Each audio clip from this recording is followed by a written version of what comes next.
کیا آپ اپنی خوشی اور سکون کی تلاش میں ہیں؟ اور کیا آپ اللہ کی رحمت کے منتظر ہیں کہ اللہ کب تمہارے لیے اپنی خاص رحمت سے وہ بند دروازے کھولے گا جس کی آپ کب سے امید لگائے بیٹھے ہو؟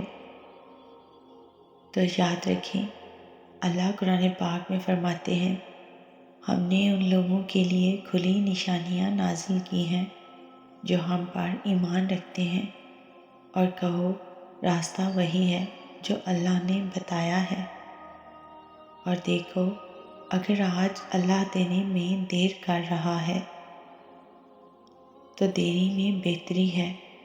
یاد کرو، انتظار کی اذیت کے بعد ہی تو یعقوب علیہ السلام کو یوسف علیہ السلام سے ملوایا تھا۔ آج جسے تم سزا سمجھ رہے ہو، بے شک اس دیری میں تمہارے لیے بہتری چھپی ہے۔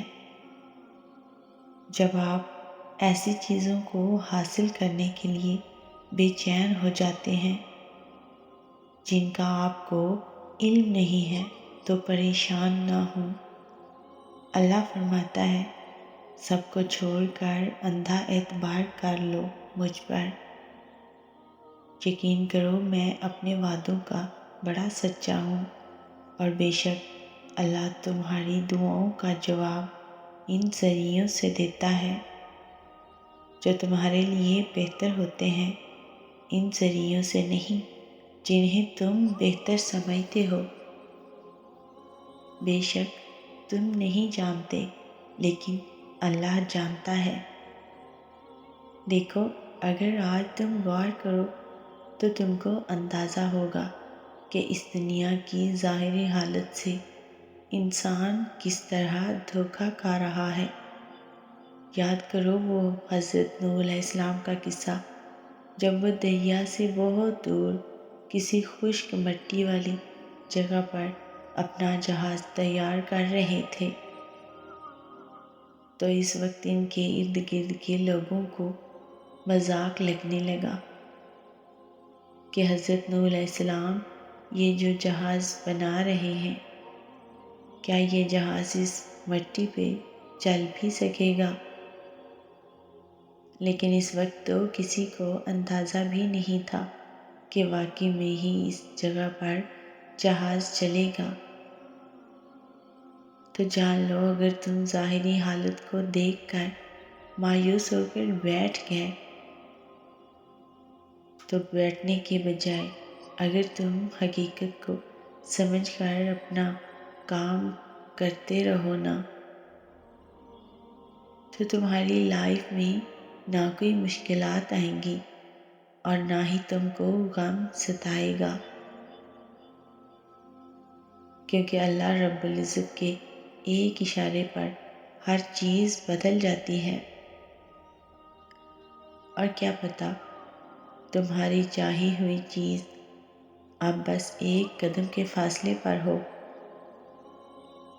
اور اللہ ہمیشہ تمہیں تمہاری پسند کی چیز سے کیوں آزماتا ہے؟ تاکہ تم اس کو پانے کی تڑپ میں اللہ کے اور قریب ہو جاؤ۔ یقین رکھو، اللہ آپ کے صبر کے آنسو اور تکلیف ضائع نہیں کرے گا۔ اپنے دل کو مضبوط کریں اور مایوس نہ ہوں، اللہ کے لیے ناممکن کچھ بھی نہیں۔ آپ نے جو صبر کیا ہے، ہر حال میں آپ کو اس کا صلہ ملے گا، اور اگر ساری دنیا مل کر آپ کو مایوسی کی طرف دھکیلے تب بھی اگر آپ اللہ پر کامل یقین رکھو تو اللہ پاک تمہارے لیے غیب سے ناممکن کو ممکن اور رکاوٹ کو ہی وسیلہ بنانے پر قادر ہے۔ آپ اس پر یقین رکھ کر تو دیکھیں، ایسا کچھ نہیں جو وہ بدل نہیں سکتا، اور ایسا کچھ نہیں جو وہ تمہیں دے نہیں سکتا۔ اگر وہ ایک راستہ بند کر دیتا ہے نا، تو اس کے بدلے 10 راستے کھول دیتا ہے۔ جب تمہیں تمام راستے بند نظر آئیں اور سب ناممکن لگے، تب یاد رکھنا ایک راستہ ہے جو ہمیشہ کھلا رہتا ہے، اور وہ راستہ دعا کا راستہ ہے۔ اس راستے سے گزرنے والے ہمیشہ منزل تک پہنچتے ہیں، لیکن لفظ ناممکن میں بھی اللہ نے یقین رکھنے والوں کے لیے ممکن کو عیاں رکھا ہے۔ تمہارے دل میں کسی چیز کے لیے دعا کا خیال آنا اور تمہارے ہاتھوں کا دعا میں اٹھنا اس بات کی نشانی ہے کہ اللہ تمہیں نوازنا چاہتا ہے، اور دعا مانگ کر یہ نہیں سوچا کرتے کہ قبول ہوگی یا نہیں، بلکہ یقین رکھتے ہیں کہ اللہ ہر چیز پر قادر ہے۔ اگر اللہ آپ کو انتظار کروا رہا ہے تو تیار رہو اس سے زیادہ حاصل کرنے کے لیے جو آپ نے اللہ سے مانگا ہے۔ اور ایک بات ہمیشہ یاد رکھنا، ایسا نہیں کہ وہ کچھ بدل نہیں سکتا، اور ایسا کچھ نہیں جو وہ تمہیں دے نہیں سکتا۔ اگر وہ ایک راستہ بند کر دیتا ہے تو یقین کرو اس کے بدلے 10 اور راستے کھول دیتا ہے۔ اگر پہلا سجدہ اللہ کی چاہت میں کرو گے نا، تو دوسرے سجدے میں اللہ تمہیں تمہاری چاہت سے نواز دے گا، اور دعاؤں سے فوراً معجزے نہیں ہوتے۔ دعائیں آہستہ آہستہ تمہارے لیے اسباب بناتی ہیں، اور پھر تمہیں اس مقام تک لے جاتی ہیں جہاں معجزے ہونے ہوتے ہیں، جہاں تمہارے یقین کے سامنے تمہارا نصیب بھی گھٹنے ٹیک دیتا ہے، اور اللہ کن فرماتا ہے۔ اور جس دن اللہ تم سے راضی ہو گیا، اس دن تم اپنی ان اداس آنکھوں سے اپنے نصیب کا بدلہ دیکھو گے اور خوش ہو جاؤ گے۔